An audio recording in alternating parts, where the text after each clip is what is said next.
cosmically terrifying shadow monsters, interdimensional wars, and a sprawling narrative built over 5 seasons, leading to a climax where the question wasn't just who won, but whether the ending made any logical sense after all the build-up. And that's the thing, isn't it? That kind of conclusion, the highly anticipated massive series finale, it becomes a cultural flashpoint. It compels viewers to become these forensic narrative scientists, meticulously dissecting years of lore for contradictions. And in this particular case, the source material shows that for Stranger Things, the fans, well, they found them in abundance. Oh, they did. Okay, let's dive into the fallout. Our mission today is explicitly tailored for you, the learner, to cut through all that noise and deeply analyze the controversial series finale of Stranger Things. Exactly. We are going beyond the surface summaries to compare the canonical resolutions the show provided against the, overwhelming, often intensely emotional fan criticism regarding narrative consistency. We have a fascinating stack of sources here. It's essentially a direct ideological conflict, right? You have the official plot summary of the final episode on one side. And on the other, you have these highly detailed, passionate fan responses discussing perceived plot holes, the weak, even humiliating execution of the cosmic villains. And the really difficult trade-offs the show made, consciously or not, between satisfying character development and, adhering to its core science fiction lore. So we're really looking at whether the Duffer Brothers truly stuck the landing or whether the massive global success sort of forced them to stretch their original concept until the lore just crumbled under the weight of its own expansion. We're going to spend the next 30 to 40 minutes dissecting exactly how a $500 million finale could leave so many viewers feeling cheated by a 3-minute climax. Right. So if we are going to understand the critique, we have to start by acknowledging the successful aspect of the finale. The emotional closing moments. Yeah. The show's heart was always that core group of D&D players, and the sources explicitly note that the series concludes exactly where it began, with Mike, Dustin, Lucas, and Will in the Wheeler's basement. Playing one last symbolic Dungeons & Dragons campaign. Exactly, and that structural choice is so incredibly deliberate. It's the ultimate full circle moment. Co-creator Ross Duffer actually confirmed this intention, didn't he? Huh. He noted that this particular scene was the very last thing they shot for the entire series. Yeah, and they consciously mimicked the specific camera work from season 1 to reflect that profound closure. It was really meant to signal the end of an era. It wasn't just closure for them, though. It was a metaphorical funeral for their childhood. That's a great way to put it. They are consciously choosing to end the campaign, which represents them leaving that whole phase of life behind. This is the show leaning into its original intimate strength, the power of friendship, and just, shared narrative. And what immediately follows is a beautiful, almost heartbreaking passing the torch moment. Oh. As the older kids depart the basement, preparing to step into adulthood, Mike's younger sister, Holly, and her friends rush down to begin their very own D&D campaign. It's such a clean, sentimental punctuation mark. It suggests the spirit of adventure and imagination will live on in Hawkins, even if our original heroes have moved on. And this is where Mike really shines in the finale, acting as the group's dedicated storyteller. He really does. He creates a specific moment of collective storytelling, imagining this good future for all of them. This focus on emotional bonding and narrative payoff is exactly why many viewers, looking purely for character resolution, felt a warmed heart, as our sources note. On that level, the show absolutely delivered on its promise to these characters. No question. And the centerpiece of this happily ever after epilogue is the resolution for the adult figures. Hopper and Joyce finally get their big romantic moment. At last. Hopper proposes to Joyce, announcing their plan to move to New York. The sources flag this detail as a clever little Easter egg, reportedly referencing the original real-life case the show was conceptually based on. This sense of romantic finality and happiness was a clear narrative goal, but here's where the friction immediately begins. Right. Even in this moment of joy, we encounter the first major fan controversy. Our sources indicate that some viewers were genuinely angry that Hopper seemed happy and almost forgetting Eleven's memory. After a time jump suggested to be just 18 months.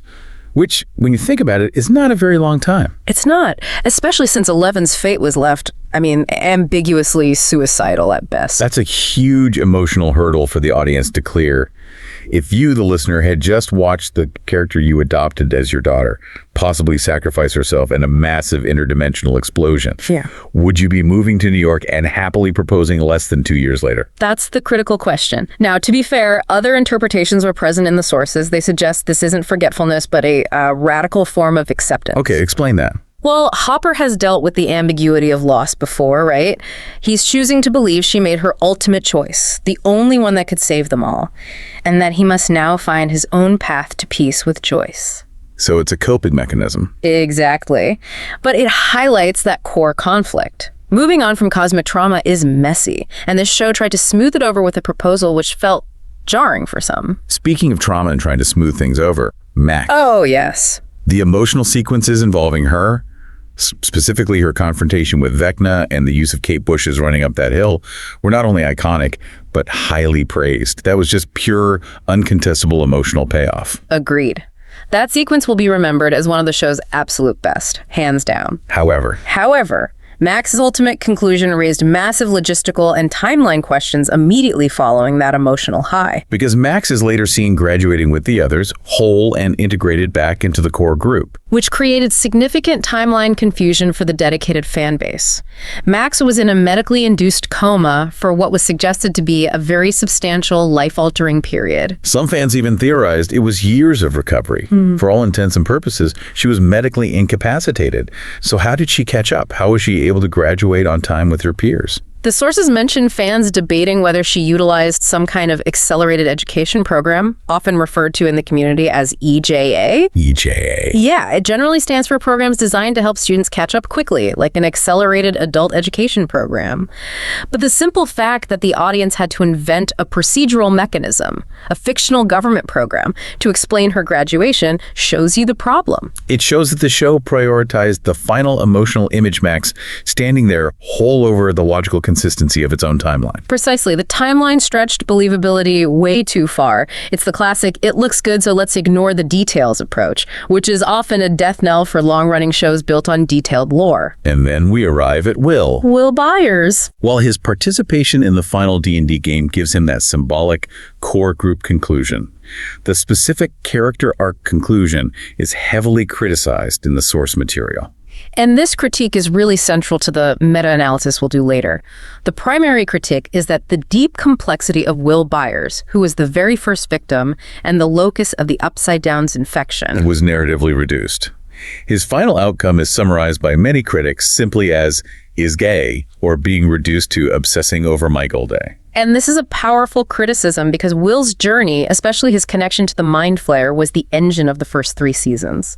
To have his character arc conclude primarily through his unrequited feelings for Mike, rather than a definitive resolution to his trauma or his link to the core lore, felt like a massive narrative trade-off. It's a key piece of evidence, isn't it? It shows the final season prioritized interpersonal relationships over the cosmic horror plot threads. Absolutely. And as we're about to see, that prioritization of character payoffs, while appreciated by some, ultimately led to profound dissatisfaction with the actual resolutions of the main conflict. Okay, this is where the script pivots from the emotional to the technical, and where the core fan anger really resides. We move to part 2. The deeply, almost insultingly underwhelming demise of the cosmic antagonists. This section of the critique is, it's brutal. Let's look at the numbers first. The massive cosmic antagonists, the Mind Flayer and Vecna, were defeated so quickly and easily it felt intensely rushed. And that climactic final battle, the culmination of years of buildup, reportedly lasted only about 3 to 5 minutes. 3 to 5 minutes. Just let that sink in for a moment. This is a show that receives $500 million for 8 episodes, and the final ultimate showdown against the entity threatening to consume the entire world is shorter than the average commercial break. That runtime is staggering. It instantly signaled a lack of commitment to the spectacle the show had been promising for years. And this rapid defeat fundamentally undermined the villain's entire history. I mean, the show had spent years elevating the Mind Flayer. It was introduced in season 2 as this truly menacing, godlike, Lovecraftian entity. An eldritch cosmic abstract entity beyond a physical form. Its sheer scale and psychic dominance were meant to evoke genuine terror. And what did it become in the finale? According to the sources, it was tragically reduced to a generic giant spider kaiju that, in the words of a fan, quoted in our material, Went out like a bee titch. Yeah. The language here reflects genuine outrage that a force of pure cosmic evil was domesticated into a standard monster movie trope that was, easily dispatched. And the methodology of its defeat is where the absurdity really reaches its peak. Oh, absolutely. The Mind Flayer, in its final physical form, was allegedly defeated by a mixture of homemade spears, Molotovs, and Nancy's Pew Pew. Nancy's Pew Pew, which is sans shorthand for an unrealistic amount of gunfire she unloaded. Right. And let's just pause and consider the power scaling paradox here. If we look back to the very first season, the Demogorgon, a mere minion, could withstand automatic gunfire. And the Season 3 flesh monster, which was described by critics as harder to kill and more threatening, required a massive coordinated effort involving high-level energy weaponry, basically lasers, to dispatch. And now we are asked to believe that the ultimate dimension-spanning mastermind, supposedly older than Earth itself and with infinite power, is taken out by a group of high schoolers using common household materials and firearms. It makes the Mind Flayer appear significantly weaker than its own subordinates from previous seasons. The internal logic of the universe just completely collapses at that point. And we have to talk about Nancy. She is repeatedly dubbed Rambo Nancy in the sources for her sheer firepower. She's a lightly built teenager wielding multiple heavy armaments. Unrealistic weaponry. And achieving expert marksmanship. Now, we should acknowledge the source counterpoint that skilled women snipers existed in WWII, so her skill isn't impossible. But the visual contrast between her heavy gear and the rest of the kids' almost slapstick weaponry only highlights the narrative strain. And that slapstick element is what completely killed the tension. It did. Lucas, fighting for the fate of reality, uses what some sources specify were water balloons filled with gasoline, ignited by Mike's flare gun. I mean, that's an ingenious use of makeshift weapons, absolutely, but against a kaiju of that scale. It feels like Saturday morning cartoon logic.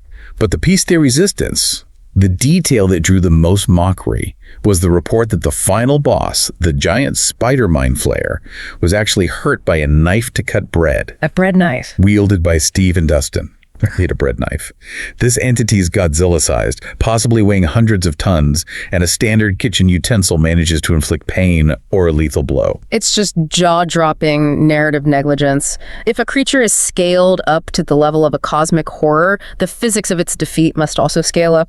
When the source material presents a kitchen implement as a serious weapon against a behemoth, the audience's suspension of disbelief shatters entirely. It stops being tense horror and starts being unintentional comedy. That detail, more than any other, encapsulates the failure of the final spectacle. It really does. Now let's shift focus to Vecna. Yeah. Henry. Number one, the brilliant orchestrator of all this chaos. He was not spared from the narrative nerf. Not at all. Fans universally felt he was significantly weakened in the final season, reducing him from a terrifying Season 4 menace to something resembling a scared puppy in the finale. And Vecna's weakening is tied directly to an inconsistency in Eleven's power levels, isn't it? Absolutely. Earlier in the narrative, Eleven struggled immensely to land a single, relatively simple bus, yet by the finale, she manages to defeat the mastermind who controlled the entire hive mind and was responsible for opening the portals. Power scaling is just.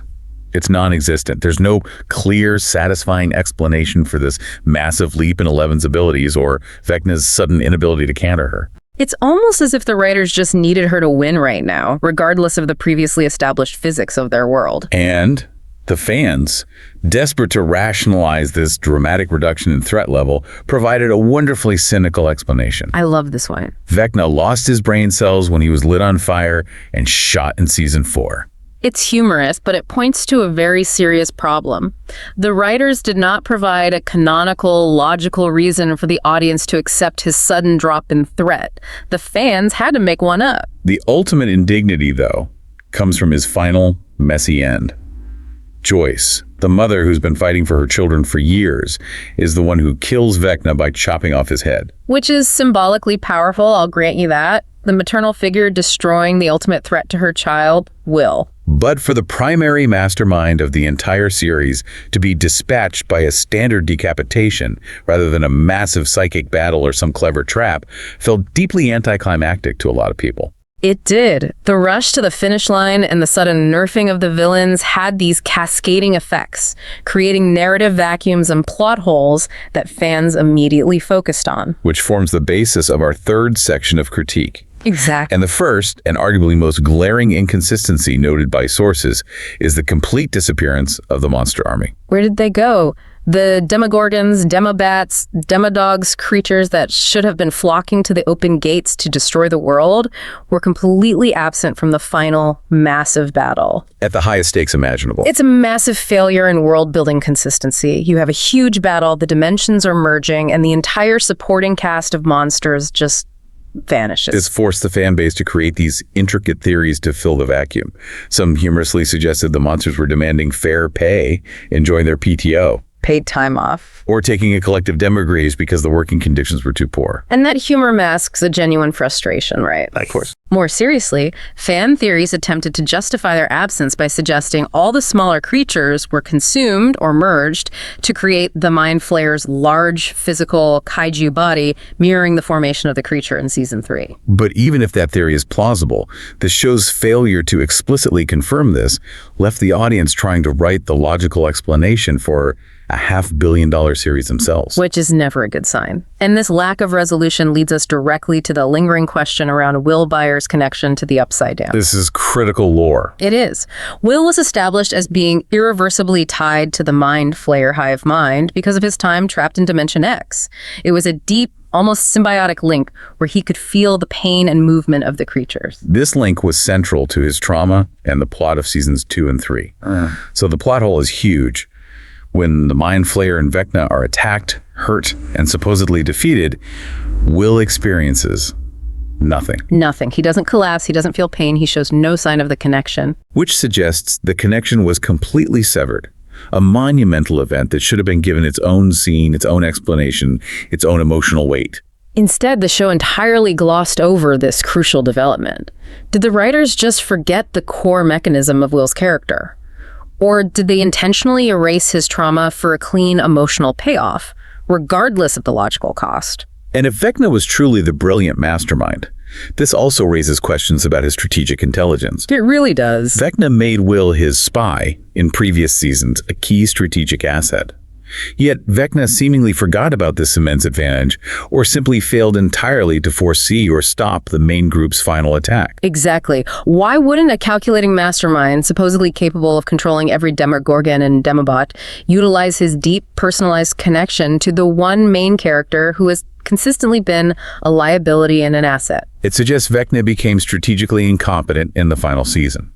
Another dramatic form of the nerf we talked about. Totally. Okay, let's pivot to the setting itself. The Upside Down, or Dimension X. The sources heavily criticized the environment shifting and massive inconsistency. In earlier seasons, the Upside Down was explicitly toxic. It was poisoning the environment, causing the vines to rot Hawkins' crops. It was a dangerous, hostile realm. But by the finale, the environment is suddenly treated as less dangerous, less toxic, and frankly, less compelling. The most jarring evidence of this is the U.S. military establishing a full base of operations there without apparent immediate ill effects. Right. You're telling me that a few months ago, a single vine could poison an entire field of pumpkins, but now the U.S. Army can set up tents, run generators, and house dozens of soldiers in the Upside Down without needing specialized hazmat equipment. The logic is strained beyond belief. And moreover, the visual description of Dimension X itself is criticized. It should have been a darker, more forbidding and alien place, reflecting the Lovecraftian horror it promised. Instead, in some scenes, it resembled a desert, with strangely varying gravity, lacking the sheer menace and established toxicity from prior seasons. It became a generic backdrop for a fight, not a dimension of cosmic horror. And finally, we have to talk about the infamous dropped military plotline. Oh, this one. The sources universally criticized this stupid military subplot for being moronic and distracting from the core conflict. The premise itself is ludicrous. It truly is. The idea that the U.S. military, facing a literal interdimensional threat, decides the best course of action is to kidnap pregnant women, to use them as vessels to create more psychic soldiers, is deeply questionable, strategically and narratively. It screams of a writer's room desperate to raise the stakes without providing a cohesive explanation for the military's actions. But the truly massive plot hole, a glaring legal and logistical inconsistency, happens immediately after the conflict concludes. Hopper, Nancy, and the crew kill several members of the military's elite Wolfpack unit. They destroy a classified lab facility, and they hide a highly sensitive government asset in 11. And yet, they face absolutely no legal repercussions. None. They just walk away, living happily ever after. This is where the world of Hawkins stops being a believable place. I mean, when you consider the military had the entire city locked down, was acutely aware the crew had killed multiple soldiers, and knew 11 was involved, their immediate freedom is logically baffling. It's a clean narrative amputation. The show decided the military threat was inconvenient, so it just vanished. And the ultimate fate of key military figures, including Lieutenant Akers, who seemingly murdered Kali, and Dr. K, is left totally unresolved. Which just reinforces the idea that real-world consequences simply don't apply to our protagonists. And this brings us to a key discussion point. The show's willingness to sacrifice narrative integrity to ensure the commercial viability of its main characters. Right. Let's start with 11's supposedly confusing death and subsequent inexplicable survival. 11 faces this major difficult choice, leading to her apparent death after forcing Akers to turn his gun on himself and fighting Henry Vecna to stop the merging of the Abyss and Earth. It's an intense, high-stakes scene designed for maximum emotional impact. The sources, however, indicate the canonical explanation of her survival is deeply murky. Mike theorizes she escaped. Some fans point to an ambiguous entire scene where she escapes. But the whole sequence relies heavily on Kali. Number 8, her sister, who was reintroduced specifically for this purpose. Exactly. And Kali's power, as established in the lore, is illusion casting. She stages an attack with 11 to stop Henry. Kali is seemingly murdered by Akers, the lieutenant, bleeding profusely from her wounds. Yet in the subsequent scene where Mike discovers 11 is miraculously alive, Kali is implied to have created a complex, large-scale illusion of 11's death or miraculous escape. And here is a major logical flaw that critics seized upon. Kali was already bleeding profusely and seemingly dead before the explosion that supposedly killed 11. Her immediate survival, and more importantly, her ability to summon the physical and mental strength to project such a sustained, complex illusion, is deemed physically implausible. It's a classic, stupid cop-out, as the sources describe it. It was a narrative trick to satisfy the commercial necessity of keeping 11 alive for future seasons and spin-offs, but it completely undermines the internal logic of the established powers. So it's lazy writing, masking a mandated commercial outcome. That's the argument. And Kali fits perfectly into a pervasive and heavily criticized pattern the show established, the use of expendable characters. There is a clear, consistent pattern where characters introduced late in the series, Bob the Brain, Billy, Eddie the Rockstar, are killed off strictly for emotional stakes, leaving the main core cast completely untouched. This pattern is categorized by our sources as the Disney princess ending, where the heroes are protected by layers of plot armor while supporting characters are sacrificed to raise the emotional bar. And Kali is the season 5 sacrificial character. She was introduced just to be killed. She is noted as being treated poorly and expendable. One source pointed out the strange detail that Hopper seemed to hate her without reason when they first met, suggesting she was narratively disfavored from the start and only served the function of facilitating 11's fake death. This avoidance of killing core characters significantly lowers the actual stakes of the final battle, doesn't it? Despite the cosmic scale of the threat. It does. Critics rightfully argued that if a Godzilla-sized mind flayer couldn't manage to catch one body among the main kids, not Dustin, not Lucas, not Mike, not Steve, then the show was fundamentally dishonest about the danger they were in. The plot armor was visible and distracting. And finally, we have to return to the dangling thread of the military subplot, specifically the ultimate fate of the pregnant women and their babies. These potential psychic children were the entire justification for the military's actions, a massive plot device. Yet after serving their purpose as a temporary source of conflict, that entire storyline simply vanishes from the narrative. Were the women rescued? Did the other babies survive? Are there more powerful psychic kids running around? The show provided no resolution, reinforcing the idea that any storyline not directly centered on the core group of 5 friends was ultimately disposable. Having navigated this mountain of logical inconsistencies and narrative compromises, we arrive at the meta-criticism, the fundamental structural reasons why the ending felt so profoundly unsatisfying to a large portion of the audience. And this conversation inevitably begins with the comparison every major fantasy or sci-fi franchise now dreads, the Game of Thrones comparison. It's the highest insult in modern television criticism. The Stranger Things finale is widely likened to the infamous Got Tea ending, criticized both for its disappointing narrative quality and the unmistakable sensation of being severely rushed. Some fans claimed the finale was as bad as Game of Thrones, while others argued that Got Tea, at least, attempted to tie up character arcs, even if poorly executed. The consensus is not that Stranger Things failed worse, but that it shared the same crippling flaw. It felt backed into a corner and sped through resolutions that required years of careful setup. Which leads directly to the primary structural explanation provided by the fan base for all these problems: the show's unplanned and necessary growth. This is the crucial context we have to understand. Our sources confirm that Stranger Things was originally meant to be a limited series, just one season. The idea was a tight, contained narrative about a boy who vanishes and the power that opens up. But its immediate explosive success forced the writers, who became overwhelmed by the show's cultural gravity, to keep stretching the lore, plot, etc. on the fly. And that fundamentally distorted the narrative structure. A concept designed for 8 hours was stretched into 50, requiring constant retconning and the invention of new contradictory rules just to keep the story going. And because of this obvious, visible stretching, the introduction of elements like Kali, the expansion of the military subplot, the changing rules of the Upside Down, the Duffer Brothers' claims that the ending was planned since the beginning are widely doubted by the audience. The inconsistency simply doesn't track with careful, long-term planning. And the show's financial reality provided a jarring contrast to the perceived quality of the final climax. We have to discuss the numbers again.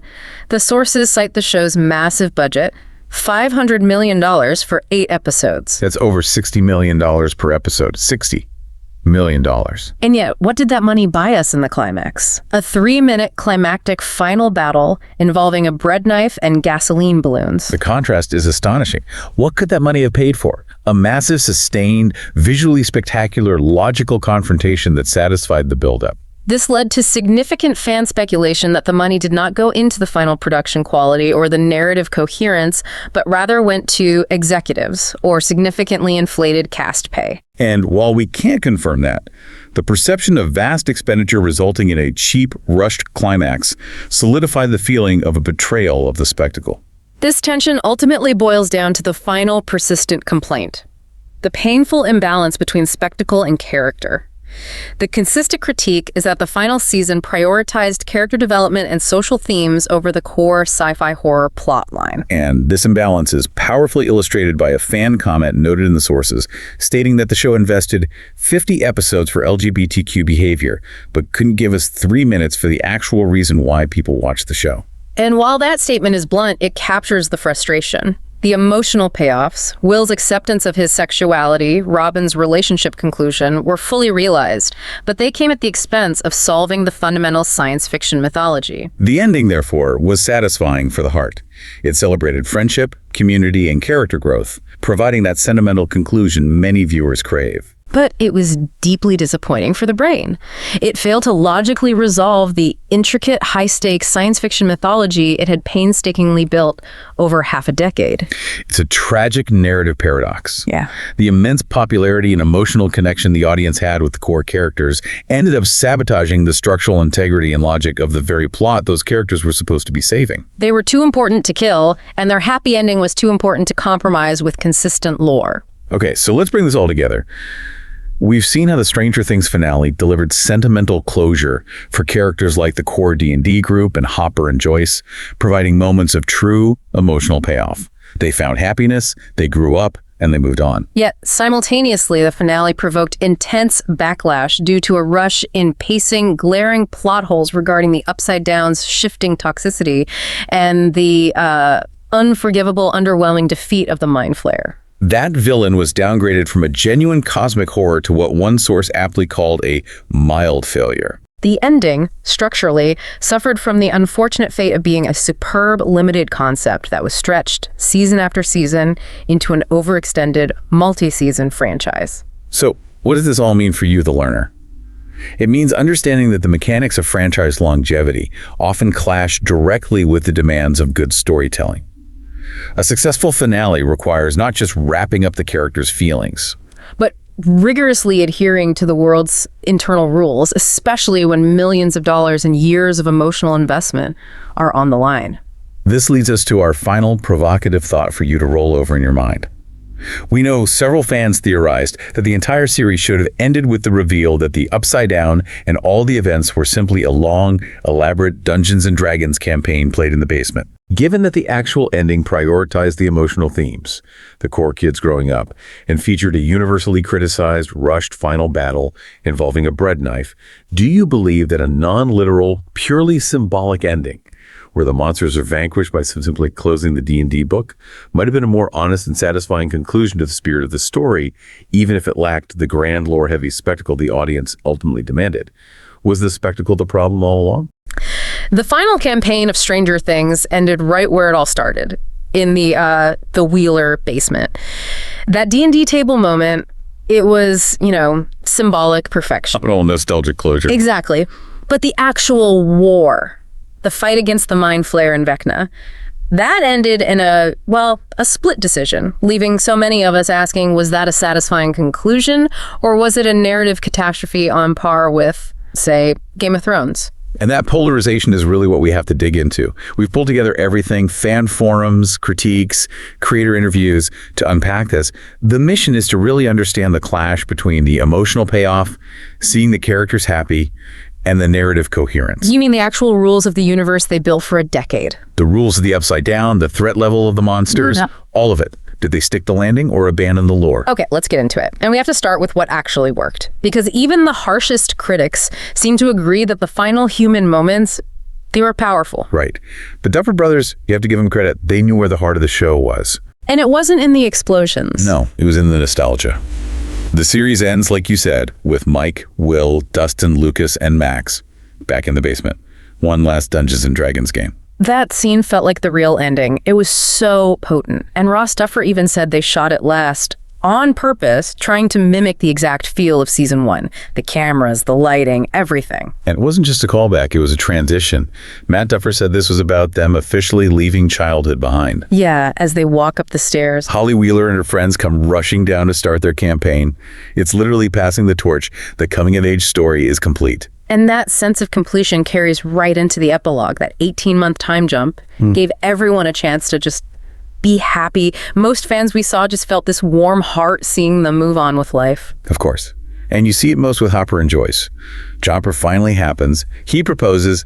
They're planning a move to New York.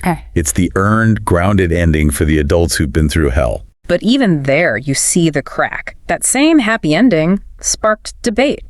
Some people were saying Hopper was too happy, that it felt like he was almost forgetting Eleven's memory, given how ambiguous her fate was. That's a fair critique of the pacing. I mean, is 18 months really enough time to process the loss of a daughter in that way? Right. But for others, it was just acceptance. He grieved, he believed she made her choice, and he was letting himself be happy with Joyce. It's that tension again. Does character happiness override narrative consequence? And Will Byers gets to contribute to that closure too, which was a nice touch. His D&D storytelling at the end, he's basically narrating a happy future for them all. Fans called it a beautiful conclusion to their friendship story. It's a really smart meta way to do it, using the show's own mythology D&D to give emotional closure, almost as a way to, wash away the violence that came before it. Which makes the next part so frustrating, because you move away from the D&D table, you look at the magical core of the story 11 and Max, and that emotional payoff just completely collides with narrative ambiguity. This is probably the biggest point of contention for the heroes. The showrunners deliberately left 11's survival up to the audience. Which fans immediately called a weirdest, stupidest cope-out of a death. I mean, it feels like they're avoiding the plot. Yeah. Her entire fate is tied to Mike just believing she's okay. Yeah. They even filmed the whole scene of her escaping what could have happened a moment and then just didn't use it. That choice creates so many problems, so many inconsistencies that the fans, of course, picked up on immediately. Of course. Like the basic rules of the show. She uses all this power to beat Vecna and then to escape, so... Right. Where's the nosebleed? Exactly. That's the physical cost of her power. Yeah. It's been the rule for 5 seasons. If she's doing something that massive, there should be a physical toll. There wasn't. And how is she talking to Mike telepathically if she's either dead or on the run? And the biggest one, how does she escape a military truck, a bunch of soldiers, and get back to the Upside Down without anyone noticing or any follow-up? You have to fill in all these huge narrative blanks yourself, which just, it undermines the whole climax. It's the same kind of ambiguity they use for Kali for number 8. Right. She's seemingly killed by Lieutenant Akers, but then you see her finger twitch. So maybe it was an illusion.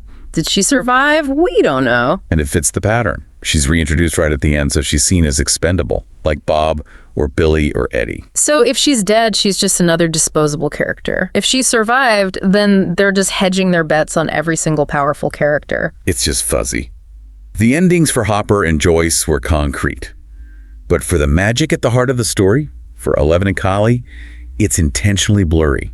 And that leads right into the biggest problem of all. The final battle itself. The final battle debacle. This is where fans who are invested in the horror and the lore just felt betrayed. The consensus was that it was rushed, generic, and just underwhelming. It's the numbers that really tell the story.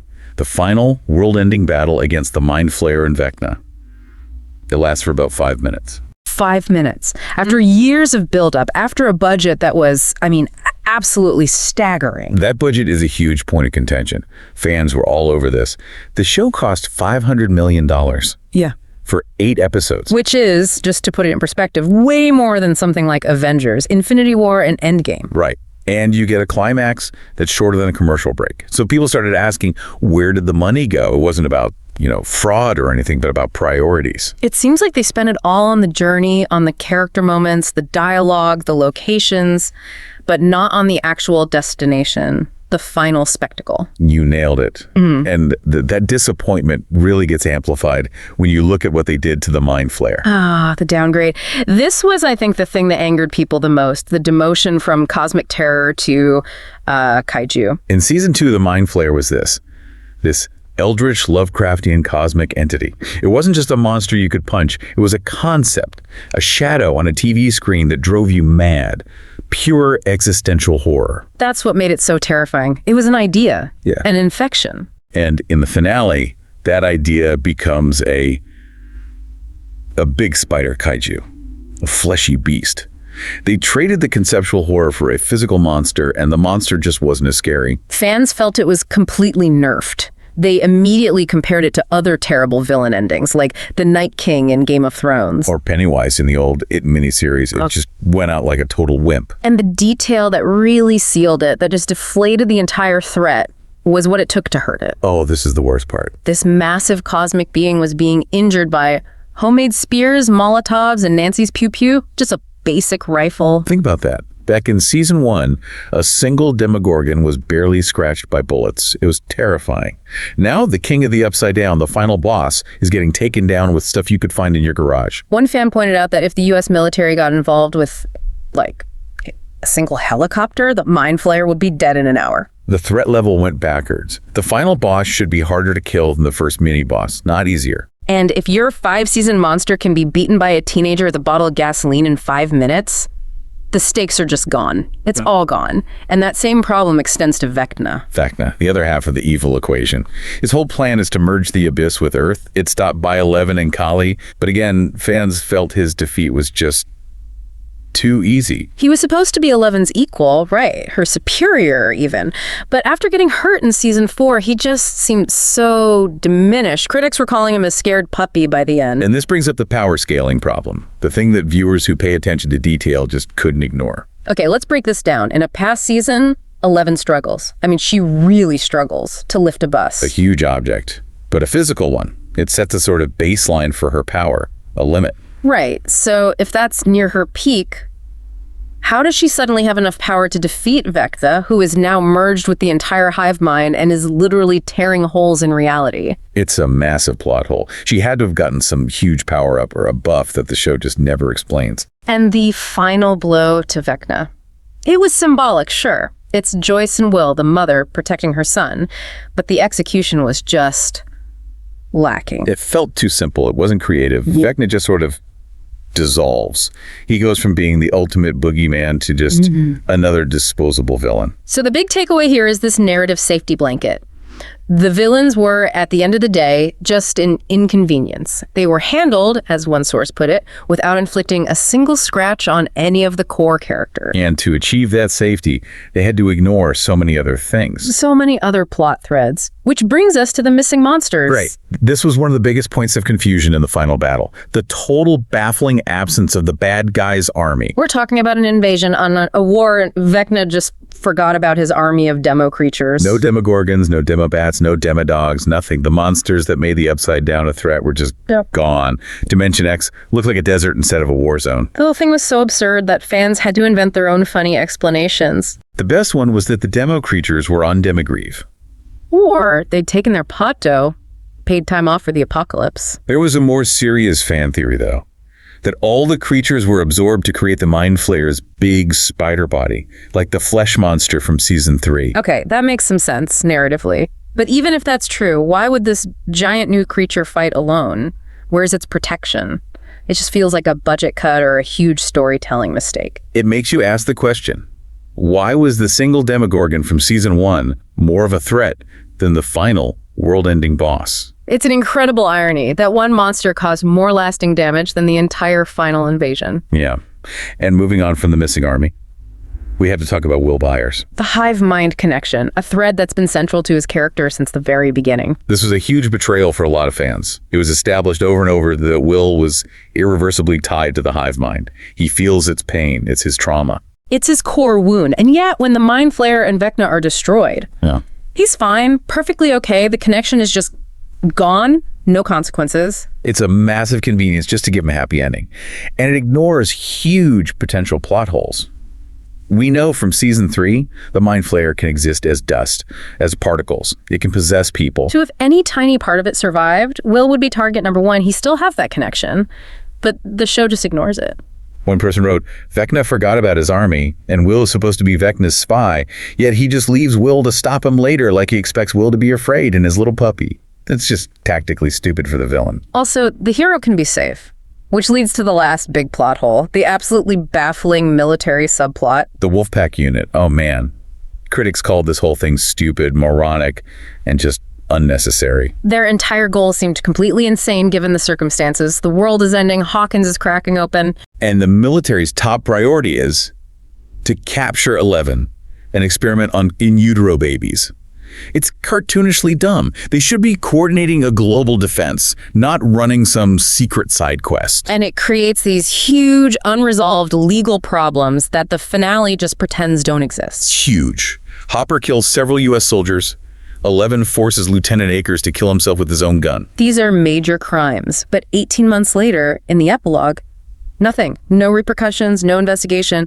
The U.S. military just lets them go. It's total narrative amnesia. It completely breaks your suspension of disbelief. And bringing Kali back just made it worse. Number 8 comes back just to be collateral damage. And her powers were totally ignored. Her whole thing is illusions. She could have made their truck invisible to the army. She could have created an illusion of a solid wall. But instead, they get into a standard firefight. Right. They ignored her unique power set just to create some cheap temporary danger. So it all comes back to the same thing.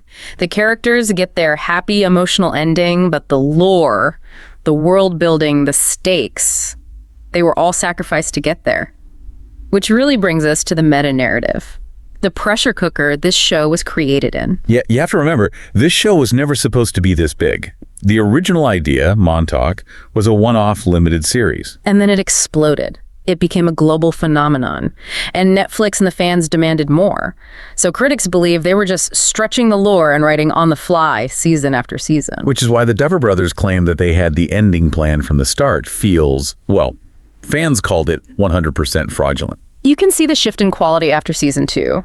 It's what happens when a small, cool idea is forced to become a billion-dollar franchise. And that pressure to deliver more story, but also to protect the beloved cast, that leads directly to the biggest critique of all. The total lack of real stakes. The phrase that came up over and over was nothing ever happens to the main cast. The writers were just unwilling to let any of the core group suffer a real, permanent consequence. You can track it.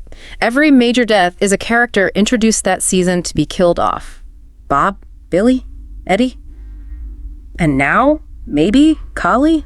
The inner circle is completely protected by plot armor. And fans felt that to justify a villain as big as Vecna and the Mind Flayer, somebody important had to pay the price. The villains needed to stomp out a kid, or at least maim a main character, to feel real. There was so much speculation about who should have died, because fans could see the narrative potential. Right. A lot of people thought Joyce should have died, sacrificing herself to protect Will. It would have been a devastating but powerful end to her arc. Or Steve Harrington. His journey from selfish jock to basically the group's mom, it was incredible. His death holding the line for Dustin and Robin would have been legendary. He would have become the GOAT, the greatest of all time. Instead, he just gets to be the lovable guy who somehow survives everything. A death would have given the finale real, lasting emotional weight. But they chose safety, and the finale got labeled a Disney princess of an ending because of it. Exactly. And finally, we have to touch on the other elements that fans felt took up too much screen time that could have been used for the actual ending. This is a tricky area. It is. Will's coming out scene, for example. In some fan circles, it was seen as wasted time.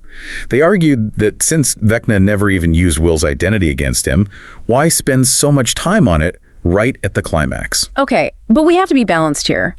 To call that wasted time seems really dismissive. For a huge part of the audience, Will's journey with his identity and his friendship with Mike was a core narrative of the entire show. And the critics who made that argument wouldn't necessarily disagree with the emotional value. Their point was about proportion. It's about the math. The math. They'd say the show had 50 episodes for character drama, but only gave 3 minutes to the final villain and the horror plot. The issue wasn't the inclusion of the scene, it was the placement and the sheer imbalance of time. That makes more sense. The finale promised two things: character resolution and plot resolution. It delivered on one and completely fumbled the other. And that feeling of imbalance extends to other characters, like Nancy. The whole Rambo Nancy critique. Ah, yes. Where she suddenly becomes this expert marksman with heavy weapons. It was cool to see, for some, but for others, it felt unearned. Why is Nancy a combat specialist, but Mike, who's been in the fight from day one, just gets a flare gun? The inconsistency was distracting. It felt like they empowered her just for the cool visual, not because it fit her character's journey. So at the end of the day, the meta-narrative is that the show was just pulled in too many directions. It tried to be a coming-of-age drama and a cosmic horror epic at the same time. And to give the characters the safe ending, they had to break the rules of the horror story. The plot holes, the nerfed villains, it was all a consequence of that choice. They chose sentiment over consequence. Yeah. And the audience split right down that fault line. So this deep dive really reveals that profound split in how people saw the finale. It's completely irreconcilable. If you were there for the characters and their relationships, the epilogue was probably perfect. It was warm, it was deserved, you wanted to see them happy and safe, and you got it. But if you were invested in the mythology, the world building, the cosmic horror, if you wanted the stakes to mean something, the finale was a rushed, inconsistent letdown. Right. They felt the show got too big, and the writers painted themselves into a corner where they couldn't logically win without killing a main character, and they just weren't willing to do it. So the biggest conflict in the finale wasn't really Eleven versus Vecna. No. It was the needs of a beloved group of characters versus the demands of a complex mythology that just became too big to wrap up cleanly. The writers chose to save the characters, which meant they had to sacrifice their villains. Which brings us to our final thoughts. Considering that it all ends back at the D&D table, and that a character's fate is left up to what you, the audience, believe, we have to ask, if you were the dungeon master of this campaign, after 5 long seasons, would you choose the safe, happily ever after for your players, even if it meant breaking the rules and weakening the lore? Or would you follow the darker path dictated by the dice, even if it meant wiping the party, to give your villain the terrifying, lasting legacy they deserved? The ultimate threat, a being of cosmic horror spanning dimensions, was vanquished in a matter of minutes. And that suddenness left a lot of people asking if the final battle really measured up to the scale of the buildup. Welcome to the debate. Today we're digging into whether the final portrayal, and let's be honest, the swift defeat of the Mind Flayer was a justifiable narrative choice, or if it was, a fundamental failing of the lore the show had built for years. Exactly. The central question is, Did the final season manage the Mind Flayer's power scaling responsibly, or did it sacrifice its established status as this Lovecraftian entity for a more conventional, simplified climax? I'll be arguing that the final, physical form of the Mind Flayer was necessary for a compelling human victory. And I'll be arguing that transforming the Mind Flayer from this cosmic particle demon into what was basically a fleshy spider kaiju completely betrayed years of careful world building. So my position really hinges on what the story needed to accomplish in its final moments. The Mind Flayer's defeat wasn't just some random event.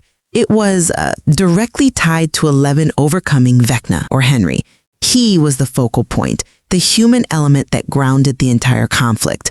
And that structure was, I think, essential for the hero's journey to come to a satisfying close. The final form, that huge fleshy spider, which seemed to be made of merged creatures just like in season 3, was really just a tangible, physical manifestation of its power in our world. A tangible manifestation that was a huge step down. Well, think about the alternative. How do you fight a cloud of shadow particles on screen?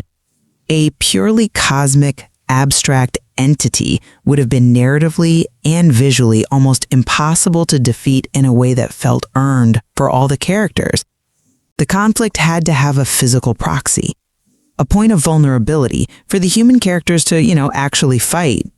The final battle, as brief as it was, it gave us that cinematic closure that a franchise finale really demands. I come at this from a completely different angle. The Mind Flayer was established as something truly Lovecraftian. Its power was in its formlessness, its ether dust nature that let it transcend space and time. So to take this embodiment of pure cosmic dread and shrink it down into a physical monster that Godzilla could easily defeat it's incoherent with the lore. It's a creature that can now be beaten with basic physics. The entire power hierarchy the show built was just shattered in those final minutes. But that was a strategic choice, wasn't it? The threat had to become physical for Vecna's plan to destroy the human world to even work. But the scaling of that choice is where it falls apart for me. For 4 seasons, we saw trained soldiers and our main characters really struggle with single demogorgons. And yet the Mind Flayer, the hive mind controller of everything, is taken out in about 5 minutes by what? Homemade spears, Molotov cocktails, and Nancy's shotgun? It completely nerfed the villain, a being that was once a master of psychological warfare. This mindfucker was turned into a simple target that was vulnerable to very conventional weapons. The final battle felt too easy. There were no real stakes. Okay, I see why you're focused on the ease of it, but let me reframe that a little. I think you're underestimating Vecna's influence here. The physical form wasn't just a weakness. It was the absolute culmination of Vecna co-opting the hive mind. The Mind Flayer allowed Vecna to shape it into that spider structure, which, came from Henry's own childhood trauma, because that was the most efficient way to interact with and destroy the physical world. It was a calculated move to bring the conflict out of the purely mental realm. See, that's where I disagree. That assumes the Mind Flayer was a willing partner, or at least took a calculated risk that just seems completely inconsistent with its established power. I'd argue that the decision to become a localized physical body was the villain's critical mistake, one the writers didn't really justify. Why would this infinitely powerful particle being agree to a form that could be hurt by fire, a weakness they've known about since season 3? It just cheapens the villain. Its true power was in being this incorporeal, omnipresent hive mind. That's infinitely more terrifying than a big spider. We even have evidence, those Mind Flayer particles flying off a fried demogorgon, that its essence isn't tied to one single body. Destroying the spider should have just, sent it back to its smoke cloud form for a bit. But the writers treated it like a permanent death, which just violates their own rules. But the narrative demanded a tangible threat that the whole group could fight at once. A long psychic battle just between Eleven and Vecna would have been, true to the lore, maybe, but it would have sidelined the entire supporting cast that the audience has spent years with. Creating that vulnerable physical body was, in a way, the necessary price to pay to make sure everyone had a role in the climax and to raise the stakes to a global physical level. But that argument about narrative necessity leads right back to the problem of scaling and the total lack of consequences. Well, we do have to acknowledge that the group has evolved. By the end, they possess extraordinary abilities, sure, but also a lot of intelligence. The plan, using gasoline balloons, not water, and specific weapons, was tailored to exploit the biological nature of that flesh body, just like they did successfully in season 3. The characters came out without a single scratch, which, okay, maybe it's a bit unrealistic, but it emphasizes their plot armor as heroes. It's a trend we see in almost every long-running franchise. I'm just not convinced by that. The plot armor became egregious. The US military couldn't handle, like 3 Demogorgons, but a group of teenagers defeated a kaiju-sized entity in 5 minutes with stuff in a shed. The show spent 4 seasons telling us how dangerous this dimension was, how you needed military intervention. The quick, easy victory and the fact that no core character died. It just made for such an underwhelming finale. It failed to deliver on the huge stakes promised by the season 4 cliffhanger. Okay, but that brings us to the environment itself. The final fight didn't seem to happen in the normal upside-down version of Hawkins. It was in this other place, maybe the Abyss, which could be Vecna's own mental space made real. And that might explain the absence of the hive. That's not a nuance about the environment. That's a massive logical hole. If the Mind Flayer controls the entire Upside Down, where were the Demogorgons, the Demo Dogs, the Demo Bats? The dimension they walked into was described as, what? Empty and tranquil. That makes absolutely no sense for a unified, invading force. We're left relying on fan theories like, oh, all the creatures merged to form the body, or they used their PTO to fill these huge narrative gaps. And it goes beyond that. The show just dropped its own rules. Remember how the air in the Upside Down was toxic? Full of spores? Hopper needed a full sealed suit in season 1 just to survive in there. It was a foundational rule, but in the end, everyone's just walking around like it's a Tuesday. That's an interesting point, but I'd frame that tranquility a bit differently. I think the visual absence of the monster hordes was meant to reinforce Vecna's centralized command. The focus shifted from a decentralized hive to a singular ultimate boss fight. And while the show definitely glassed over some details like the air toxicity, you could infer that the concentration of the hive mind's power into that one giant spider was the reason nothing else was around. It sucked all the energy and all the matter into that one final confrontation. No demo bats, no nothing, because it was all focused right there. The problem is that it's not just glossing over details, it's abandoning consequence. The show chose spectacle over the logical consistency and the courage to commit to the cosmic threat it had built. Ultimately, I think the final battle prioritized a visually satisfying cinematic climax over a strict adherence to every single piece of its own Lovecraftian lore. The physical fight was the only way to let the entire ensemble cast, who we've followed for years, participate and get that closure, even if it meant the threat felt simplified in service of the ending. And I maintain that the Mind Flayer's final form was a profound disappointment that just undermined the entire series' narrative stakes. The show opted for a safe finale. It showed a lack of courage to commit to the consequences of the threat they created, and it resulted in a climax that felt rushed and totally inconsistent with its own rules. So whether the ending was an intelligent choice to give viewers closure or a lazy one that left too many plot holes, I think that really depends on how you see the series. Is it a rigid, lore-driven sci-fi story that demands perfect consistency, or is it an emotional story about friendship filtered through an RPG lens? There is clearly much more to explore in the complexities of this final conflict. If you enjoy this video, please like, share, subscribe, and hit the bell to the later update from my channel. Thank you for watching till the end, and see you in the next video.